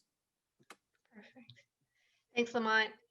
And so as people are entering questions into the Q&A, I'll remind you, or maybe if this is the first day you've been on, to use that like button on there. It'll move questions up to the top of the queue, and we can make sure if we don't have a chance to answer all of them, that we get the ones that a lot of people want to hear the answer to. So I'm going to start off with one that's been there for a little while. Which crops and management practices can be used to control Canada thistle on pasture? That's a tough question. Well, on pasture, I think I'm going to assume that's probably grazed because it says pasture. Cattle don't tend to enjoy Canadian thistles. I'll just maybe flip the question a little bit. One of the things that I realized early on without anybody telling me was in like an alfalfa field or a hay field, multiple cuttings will essentially starve out Canadian thistle. You know, in 2 years or so, you can almost eliminate a patch of Canadian thistle. In a pasture setting, and I would be happy for someone to correct me if I don't, know some of these options. But this is where I don't know anything more than using herbicides. And there are some very good herbicides out there.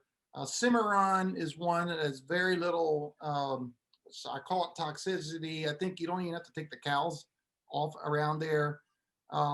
So other than herbicides, repetitive mowing would be something you could try.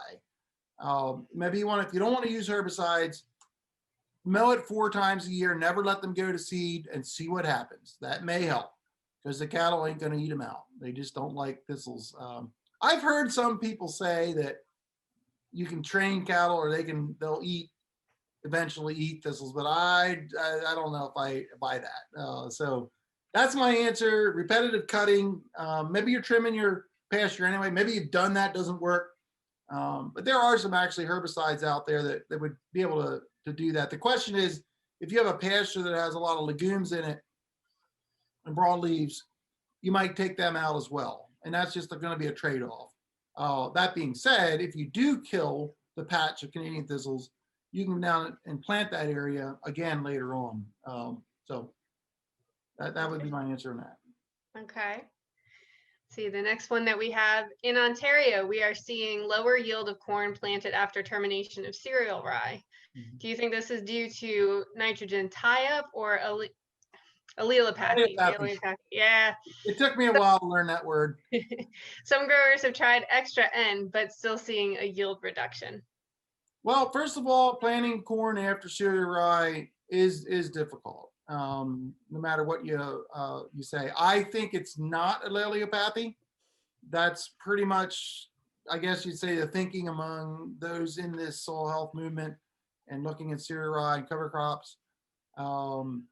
Nitrogen deficiency is probably the top culprit. Getting nitrogen in the seed furrow at planting with the appropriate starter fertilizer, getting it near the seed, getting it up front, if you whatever nitrogen you think you need to grow that corn crop, it needs to be put right after planting, the beginning part of the corn more than the end. It's opposite if you have a legume or something like that. I guess my question would be, in that same farm, those same fields, is it working with soybeans? Is there a compaction issue? Is there some other issue there that maybe we're not thinking about? Typically, what I have seen is corn is planted into cereal rye, looks a little off, a little slow in the spring, but by August, it may be the best looking corn in the area. I'm not saying it's going to happen all the time, but something seems to be, I've seen that little trend once in a while. So aside from not having enough nitrogen, and I know it was stated that they added more nitrogen, I would say if that extra nitrogen was added at knee-high corn or side dress, you're too late. And when I say up front, I mean like at planting or soon after planting. So I would have to have a follow-up question there. But having said all that, there's a lot of successful people that planted corn into cereal rye. So maybe we just got to think about it a little bit more, tweak a few things to get it dialed in. Okay. I'll pause here. And Lamont, do you want to bring up the poll results? There we go. Yep, there we are. And as you can see, over half of us have been working in some field of agriculture for longer than 15 years. I'm sorry to say, for me, it's more like 30. And we are either self-employed or working for a lot of different sized employers. So we're all over the map on this call, which is a good thing. A lot of diversity here. So yeah, that's it for that poll. That's neat to see. Okay. All right. Well, then I will keep going down through questions. We've got a lot of good ones.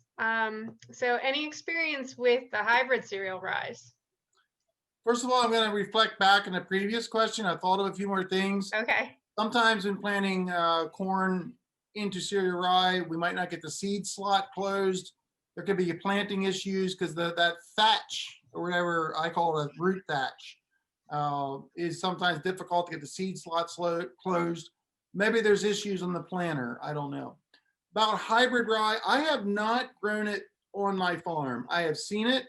And actually, I referenced today earlier about this local seed dealer that is putting out like a couple hundred plots. That is in the plot. So I'll get to see it here this spring. There's a little chatter about that. I think it's interesting. Of course, it is more expensive, but is the value that it brings worth it? That's the question I'm going to ask. It's more stable as far as the expression. There's a lot of cereal rye are like bin run, and that's not necessarily bad, but sometimes it can be, you can have different types of selections of the cereal rye in it. So the answer is stay tuned on the hybrid cereal rye. I think there might be a place for that. That's where I'm at on that.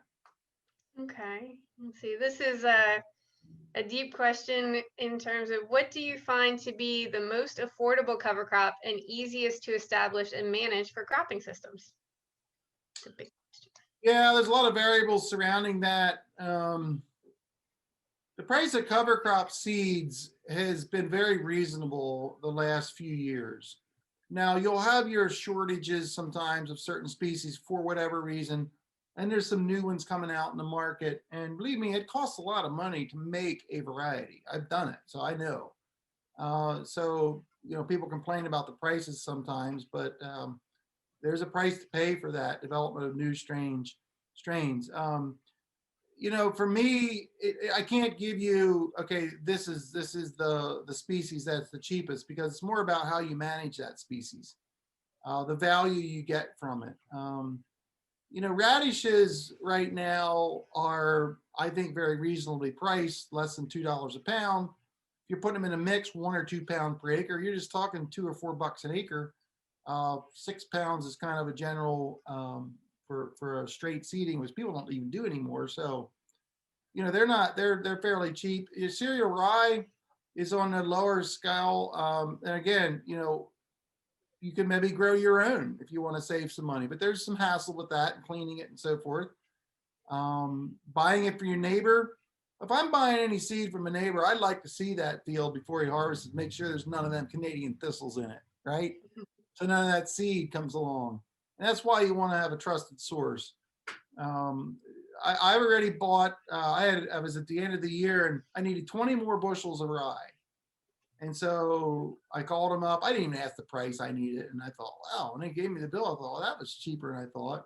When I got home, I saw the germination was 80%, which is low for cereal rye. I'm like, okay, now I know why it was so cheap. And I'll just, important thing is look at the seed tag or germ it yourself. If you're really serious about this cover crop thing, I know farmers who will buy their seed weeks or months in advance and do their own germination tests and then dial it in according to that on what we call a pure live seed, pure live seed, PLS. And you can adjust your seeding rates for that. There's all kinds of ways to save money on cover crops. It's beyond the initial cost of seed. Broadcasting, it's just not as much grows. You have to have a higher cost of the seed. So I'm just sharing a couple different other variables that you need to consider when you're talking about overall cover crop seed costs. I think I'll just put a little plug in for green cover seed. They have their smart mix calculator. A lot of you heard of that. You can plug in there and mess around with it, do yourself. There's more of them coming out just to see where you can go. The earlier you plant in the fall, generally, the less seeding rate you need to use generally. So there's all kinds of ways to save money. And I always, you know, I've been in the seed business. I'm no longer in it, but I still say it's all about the value you get from that seed. Look at the cost, yes, but what value are you getting from it? That's great. A couple people want to know what is unique about your home built roller. So it's not quite totally home built. It was a Buffalo rolling stalk chopper made by the company called Buffalo. The parent company was Fleischer Manufacturing out of Nebraska. They had made some of the ridge till equipment, the Buffalo high residue cultivators back in the 90s. And this unit was designed kind of a precursor to today, what we call vertical tillage. It was designed to chop corn stalks up, fluff the soil up a little bit to dry it out in the spring. So when I heard about rolling from Brazil, I had already set up in my shop. I was going to take 55-gallon drums and weld angle irons on and fill them with concrete. That was the Steve Groff idea. And then I saw this and I called the company up and I told them what I wanted to do. They were intrigued. And they said, we've never sold any of them east of the Mississippi before. And I said, well, you know, can you ship me one? They actually sent me it and I didn't have to pay for it until they said, you use it. If you like it, then you can pay for it. So that was great. That was a good thought. But I made a couple rounds and I called them up and said, I want to buy it. But I knew I had to modify it. So we spent a lot of time. And I could show you back then scuffed up knuckles to prove it because we had to put bearing protectors around it. We built flexibility into it. I used corn planter frames that are corn planter parallel link arms. We had to put the right spring linkage, and it took me like 3 years to really dial it in. And then that company turned around and started making retrofits from it. But then something happened to the company, and I don't know what happened in this couple of years. They're no longer being made, to my knowledge. There's other companies out there, but INJ roller is probably one of the more popular ones now. It does not have the flexibility that mine does, I'll say. But that being said, that's a little history of my roller. I should write a book about that someday, I guess. Okay, let's see. What do you think of 60-inch corn, both for organic no-till or conventional no-till? So 60-inch corn is one of the, I guess you'd say, hot button topics the last couple of years. I'll just right away say it certainly has value in the context if you have livestock that you will graze. If you're doing silage, I've seen some guys trying it. That's a stretch. The idea is to keep the rows wider and allow more sunlight in and get your cover crops growing quicker and faster in the fall. So the further north you go, that might have more of an advantage. It's been tried in the Mid-Atlantic, and it's like, I'm not sure if it's for the Mid-Atlantic. I was in North Dakota at the Minokan farm. You've been there, Jen, already. And they've been trying it. I was there in 2019, or no, 2019, yeah. And they were really excited about it for the grazing potential, because you essentially have, you know, a full month of grazing you get out of it, and that more than pays for the slight yield loss you might get. So I think it's viable. Do not plant a lot of acres yet. And if you don't have cattle, I would rather, I'm going to say in the Mid-Atlantic region, let's talk about, I'm in zone 6B.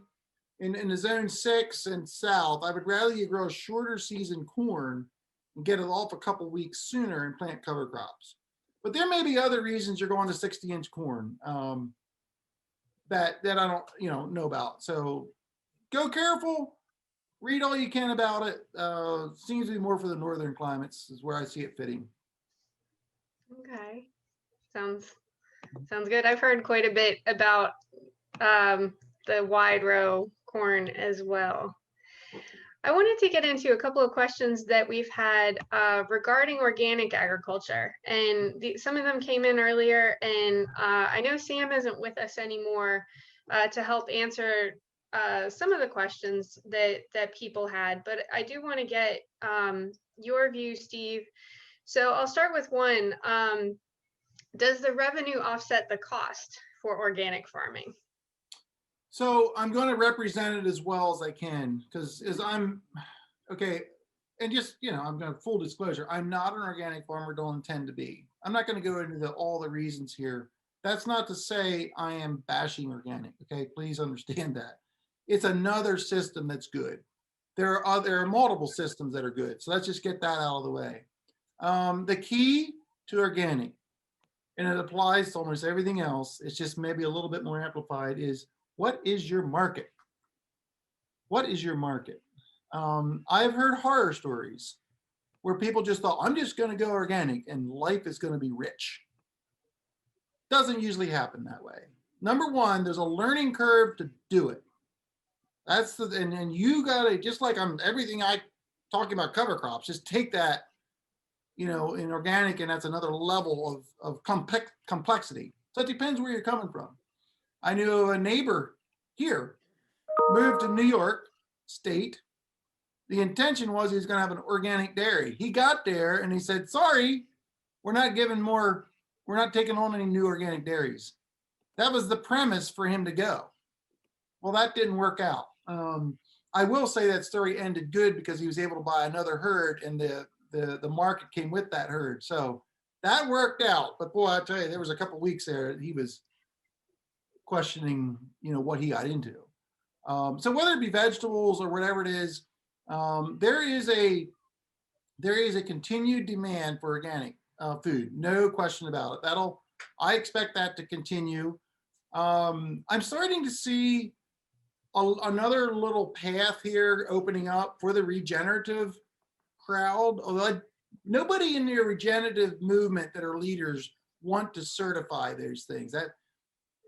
What makes organic strong is that there's a certification process. What makes it weak is there a certification process, because sometimes farmers don't want their hand be tied behind their back, so to speak.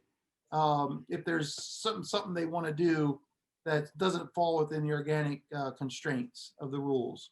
And then there's this pesky issue of tillage.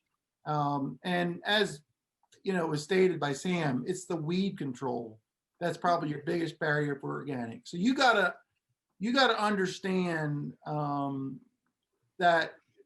And I will just say, as someone who's used cover crops and rolling for over 25 years now, that even I, with all my experience, it would be hard put that I could be organic and still not do some tillage, or not have to do some tillage for weed control. With crop rotation, crop sequences, it's very difficult. Now, it is easier if you're in livestock and you can graze and you can mow hay, because there, a few weeds in your hay is fine. A few weeds in your pasture is fine. So I guess that's a few of my musings or ramblings. I would defer Lamont or Jen, or even Lisa, if you're still on. I wouldn't mind a little bit of follow-up there. Just maybe help me out a little bit for some things I missed. Sure. I could just speak to the environmental side of this question. And first, I will just put out there that I think I can speak for all of us on the call here, on this Zoom, that we believe that there is strength in agriculture if it's diverse. And that goes for farmers and types of farmers. And we really, across the mid-Atlantic, part of our strength in our farming economy is that we've got a lot of different kinds of farmers producing a lot of different stuff for different markets. And we've got to support all of them, including the organic farmers. So on the environmental side of things, because Stroud Water Research Center, we are watching the streams, because the streams are what are flowing through farms across this country, and they are reflecting the environmental conditions on farms as well as just about anything. And that's flowing water that's leaving the farm and potentially affecting others downstream. And so we're looking at this organic issue, and on the one side, we see the potential for increased erosion that can come off of organic farms, particularly organic farms on hills, because of that reality, that imperative for weed control that can lead to tillage. And because sediment and the stuff that sediment carries along with it into water is such an enormous water pollution problem in this country, that's a concern with organic. I'll just say that. And the advantages of no-till, permanent no-till, are so huge for water as well as climate and other things that we're concerned about what we lose if farmers are shifting to organic and then relying on tillage again. So that's the one side of the equation. But on the other side of the equation, groups like Stroud and other water people use aquatic insects, those bugs that live under the water in your streams throughout the world, not just in North America, as the best indicator of the health of our streams and rivers. And some of these, particularly insecticides, could be dramatically affecting populations, not just of terrestrial and airborne invertebrates and insects, but perhaps in our streams as well. And organic just does not offer up that threat to our streams. And so we're looking at this issue and recognize that there's a real balance there. Lisa, I don't know if there's anything you wanted to add to that. I was just going to add, well said, Lamont, expressing, some of those concerns that we have. And I know, Jen, you did a good job posing that question to Rodale about what do you do on those steeper fields, and you kind of brought that risk of soil erosion into that conversation. I think the other challenge is kind of that economy of scale. With so many of these regenerative ag practices, we say start small. Don't jump in right away, start small, see how it works for you. And I think the challenge, especially with weed control with organic, is without having that tillage. So folks that are trying this organic no-till concept without using tillage as that weed control technique, the other kind of recognized weed control equipment, so like the flamethrower type equipment, the row mows, those have shown some positive results out in the Midwest, but they're very, very expensive equipment to buy. And you can't cash flow that on a 30-acre field or 60-acre field if you're starting small. So I think there's going to be that challenge moving forward with the adoption of this organic no-till concept. That seems to be the holy grail. That we all think if we could figure out that system, that's the best of both worlds. But there's real challenges, practicality and economic challenges to making that work at a scale where you can justify the equipment you need for that. So those are just. Yeah, I mean, these are all great points. I think if I can just put in my 2 cents to those is, that it comes back to Steve's point about management and being a continual learner. There's going to be good research for organic and conventional farmers to read coming out of the Rodale Institute. The USDA in Beltsville has a long-term study on conventional and organic rotations, and what's the most profitable in there. So, if you're a farmer, this is your business, and optimizing it for your location, for your situation, for the equipment that you have, for the people that you're working with, just makes a lot of sense, and keeping all of those options open to find out what works best for you and your farm and your situation. It just is really what that's all about. Organic might be the best scenario, the best production system for you. and conventional. I don't even know that I really like the word conventional anymore. Like some people who are putting it in the box were putting it in quotations, you know. I think for that reason, because that line gets blended kind of the more we know and the more people are moving forward along this regenerative ag, soil health continuum or spectrum. So with that, we're a little bit past 1 o'clock. We still have some questions if we have some time to get to those, but if anybody has any closing comments before we give people the option to step off, we'll try and get back to some of those. Okay. All right. Then I will ask everybody to keep an eye out for an email from me for the CCA and state nutrient management credits. And we will see everyone tomorrow. And then if we can hang on the line for a few minutes to work through the rest of these questions, that would be great. Sounds good? Okay. So Steve, Yep. You still have a little work. Okay. Bring it. All right. So is producing your own cover crop seed one of the best ways to get the cost down and make the system work, even if it means then you get restricted to basic mixes?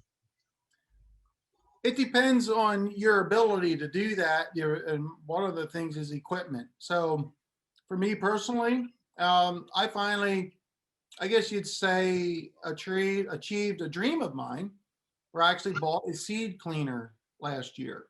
So I have been growing my own cover crop seeds in one form or another for probably 20 years. So I'm comfortable in what works here. Those of you who know my tillage radish story, I started growing those seeds here, but this is not the climate to grow them in. Trust me on that. You need a seed growing area. Most of it's done in the Willamette Valley in Oregon because of the weather and all the specialized machinery you need for the smaller seeds like the crimson clovers, and a lot of those other seeds. So I've grown my own triticale or cereal rye. I grow my own hairy vetch. Not a great area to grow hairy vetch, I'll tell you that. But since I have my own variety, I keep playing around with that, and there's ways to do that. But I have my own seed cleaner now, and I actually do grow quite a bit of black oats that I sell to another company that sells it for cover crop seeds. So the thing about growing your own seed is, if you have a combine and usually you're going to have to get it cleaned. I mean, unless you're broadcasting it with a spinner, some of the chaff is okay. But trust me on this, if you've never planted unclean seed before and your drill's clogging up because there's grain heads in there, you will thank me for telling you, get it cleaned. Okay, so getting it clean, there are seed cleaners around depending on your area. That's another factor. Then the other thing too is, if you sell, and I don't care which state you're in, if you sell seed to your neighbor, you're supposed to, by law, send a sample in that you're selling to your neighbor, in order that when he buys it, he knows what he's getting. And the key to that, or the reason they want that happening, is so we're not passing noxious weeds around. Now, if you didn't have any noxious weeds or weeds in your stuff, that's you do what you need to do. But we call that brown bagging. It's totally legit. It's totally good. Do it. But if you start selling your neighbor and sell to other people, it doesn't cost much, 25 or 30 bucks to get your seed analyzed. And I like it because it gives me a germination test. Now, you can do your own germination test with a paper towel, put the seeds in, put water in a Ziploc bag, and throw it in your desk and watch it 5 days later. You can do that. If you're doing your own seed, absolutely yes, can be done, but it might not be as easy as you think. So I'll just maybe leave it at that. I don't know if there's any follow-up needed on that, but sure, go ahead and try it, but understand what all you're getting into when you do that. Okay. See, somebody has a question. Is the Future Proof Farm available on Audible? If not, any plans to make it available? Oh, Well, if enough of you request it, I've had several requests. And some people say, whatever you do, don't get someone else to read it. And I'm thinking, well, I guess I could do that, and then I'm thinking, when will I do that? Because it was hard enough to write the book as far as time goes. So I'll answer it this way, maybe. Then I'll leave you hanging. I don't have plans. I did check into it. The answer is maybe. You'll know about it. I'm a pretty good marketer. I think, I'll let you all know if I pull it off. And I understand nowadays a lot of people like to listen to stuff, so I'm thinking about it. Yep, I am in that camp. So Okay. so I vote audible. Okay. Let's see. Do you have any experience with planting green small grains from central Alberta? I think cereals, peas, canola in rotation. So I have some. I don't know if it applies to central Alberta or not, but one example is when I used to grow sweet corn, I would have some of the earliest varieties harvested in the beginning or actually the middle of July.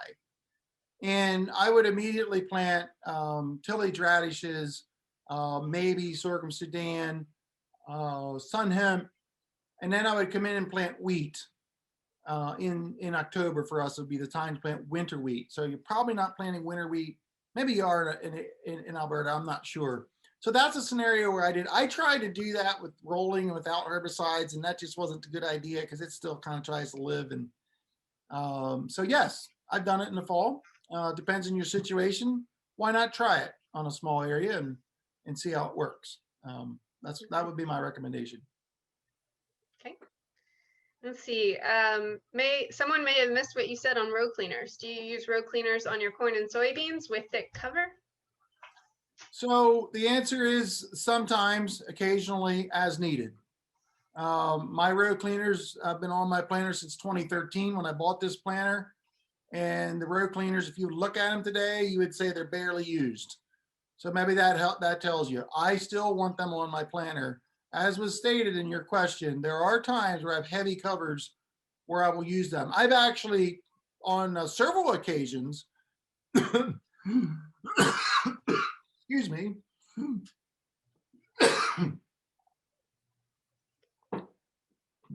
As you can tell, my throat's getting dry.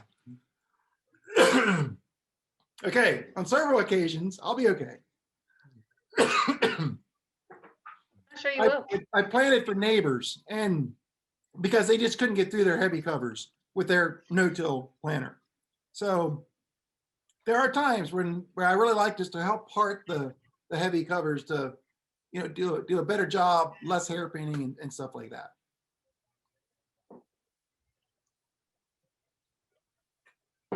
I'm good.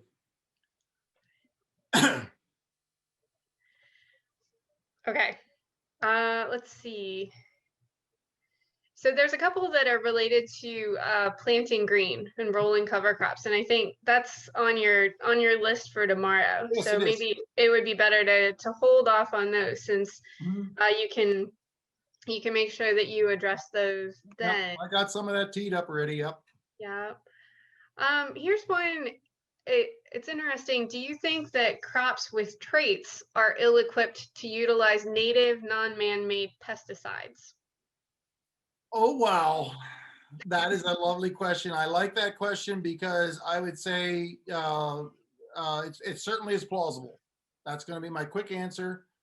One of the things that was just an eye-opener for me, I was in France and they had a soil pit where they had an old heritage variety of wheat planted next to a modern variety of wheat. And if you know anything about how wheat has evolved, it's basically, I'll say it this way, it's evolved to high inputs.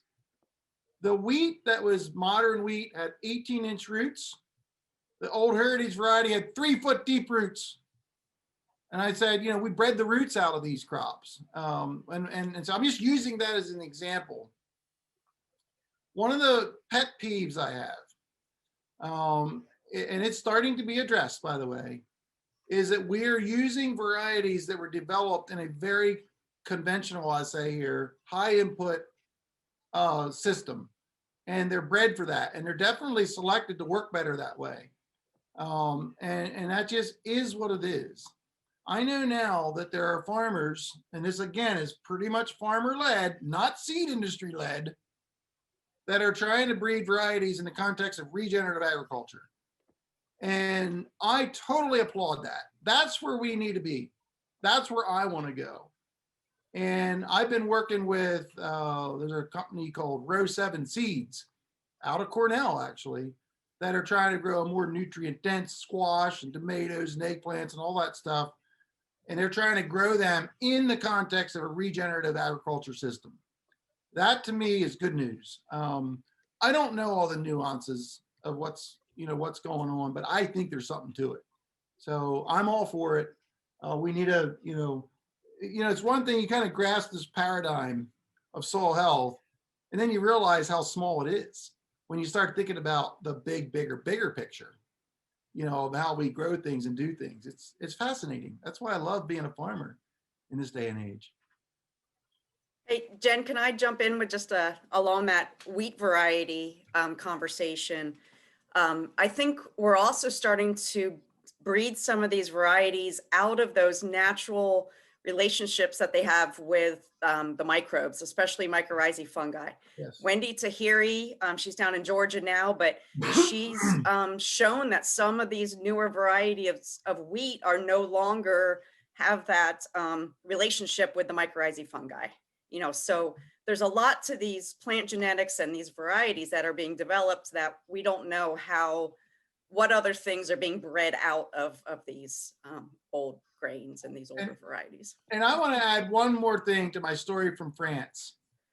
The farmer was very, very innovative, and he literally got that old heritage variety of wheat. He went back and got the recipes of how to make bread, because it's different than current modern varieties. It didn't work with his modern recipes, didn't work with the old genetics. So he was able to get a recipe he said was 400 years old. I don't know. But he came up with this recipe with the old heritage variety. And then he selected 10 families who had gluten issues. Yes. And every single one of them had no problem with his old heritage variety wheat, grown in regenerative things. And he was charging like triple then for that flour and that bread. Good for him. It was fascinating. And I believed it because it was just good to hear his story. Is it scientific? I don't know, but frankly, I didn't care, and neither did he. It was working. The family's related. They could eat bread again. Just saying. I think that's a cool story. Yeah. Yeah. Let's see. Have you noticed some changes, improvements by reproducing your own seed for covers over the years? Better germination, biomass production, or things like this? Well, absolutely. Thanks for the advertisement. Reason I say that is I developed a more winter hardy variety of hairy vetch. It's called Winter King. It's starting to be sold across the nation now. That was developed here in my farm over the last 20 years. And I specifically selected that for winter hardiness to be able to be planted later in the fall and to be able to survive the winter. So, that's just one example. I spent, tremendous amount of time. People don't have a clue of time in developing the tillage radish. And I'm just a farmer, but I brought in people who knew what they were doing, knew what to look for, and so forth. I've tested all kinds of different cover crops to see what grows good here. I've been associated with other people, so there is really something about fine tuning any species that are out there. And if you're really into that, you just got to link up with people who are doing that same thing that you're looking for. So so it's definitely possible. And the breeding that I did on my farm for the hairy vetch variety is fairly straightforward. We just plant, and then we select the survivors, and we plant again. And sometimes you have 3 winters in a row that aren't that cold, and you don't get anywhere. And then you have another winter where 99% of it died, and that's actually the good year, because that 1% now is your strong, and then you grow the seed out and you repeat. Most farmers don't have time for that. That's what I love to do. That's just one example of something I've been involved with. I think that kind of answers your question there.